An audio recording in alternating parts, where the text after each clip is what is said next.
झारखंड के पूर्व मुख्यमंत्री हेमंत सोरेन की पत्नी कल्पना सोरेन लोकसभा चुनाव में इंडिया गठबंधन का प्रचार कर रही हैं। इसी सिलसिले में उन्होंने गढ़वा में इंडिया गठबंधन के कैंडिडेट के पक्ष में जनसभा को संबोधित किया। इस मौके पर कल्पना सोरेन ने बीजेपी कैंडिडेट पर जनता का काम नहीं करने का आरोप लगाया। उन्होंने कहा कि जिन्हें जनता ने सांसद बनाया वे 10 साल तक लोगों से दूर ही रहे।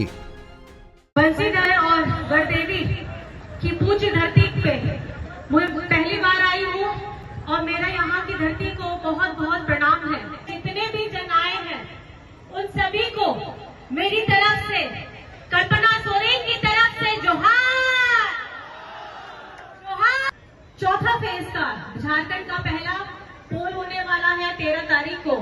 आज उसका आखिरी प्रचार है और बहुत दौड़ते भागते आज मुझे ममता जी के यहाँ पे आने का मौका मिला है, उनके साथ में स्टेज शेयर करने का मौका मिला है। झारखंड के लोगों ने, खास करके पलामू ने यहाँ की बेटी को स्वीकार कर लिया है। वो यहाँ का जनसैलाब दिखा दे रहा है। यहाँ वोट कहाँ जाएगा, किधर जाएगा? लालटेन छाप ऐसा छापना है कि दोबारा कोई इसको मिटाने का सोचना भी, सपना भी देखना भूल जाए। मैंने जैसे सुना हमारे माननीय मंत्री जी ने कहा कि एमपी साहब का तो चेहरा ही देखना मुश्किल हो गया, ईद का चांद हो गए। इंडिया गठबंधन की जो ये प्रत्याशी है, हमारी राजद की प्रत्याशी है, एमपी बनवाया था ना, मुंह तो नहीं दिखाया उन्होंने। आपका एक एक वोट जो आप लोगों का बहुमूल्य है, जो पिछले बार जो एमपी बने हुए हैं उन्होंने बेकार कर दिया, आपकी आशाओं को खत्म कर दिया, आपके सपनों को खत्म कर दिया, आपकी अपेक्षाओं को खत्म कर दिया, उनको करारा जवाब देना है। वहीं कल्पना सोरेन ने दावा किया कि झारखंड की सभी 14 लोकसभा सीट इंडिया गठबंधन जीतेगी। कल्पना सोरेन ने कहा कि जब तक केंद्र से अपने हिस्से का पैसा हेमंत सोरेन ने मांगा तो उन्हें जेल में डाल दिया गया। आदिवासी, दलित, पिछड़ा, अल्पसंख्यक, गरीब, गुरबा, मजदूर, किसान का अगर ये देखभाल करने वाला मुख्यमंत्री अगर बैठेगा तो यहाँ का लोकसभा ये लोग जीत नहीं पाएंगे। 14 की 14 सीटें इंडिया गठबंधन आएगी कि नहीं आएगी?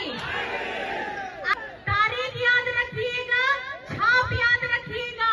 ये वो जुमले बांधने वाली सरकार है जिन्होंने झारखंड में हेमंत जी ने जब अपना 1,36,000 करोड़ झारखंड का बकाया मांगा तो इन लोगों को देने के लिए शरीर में दर्द हो गया, इन लोगों को पैसे देने के लिए तकलीफ हो गया।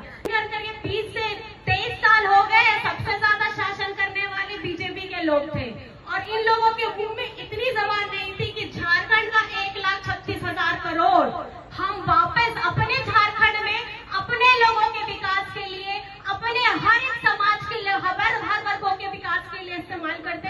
हम स्कूल बनाते, हम हॉस्पिटल बनाते, हम यहाँ के लोगों को रोजगार देते और हमारे जो यहाँ पर में तकलीफ हो रही है, जल की, पानी की, सिंचाई की, सब लोगों की जितनी तकलीफ है, छोटी छोटी बड़ी बड़ी, उसका समाधान होता।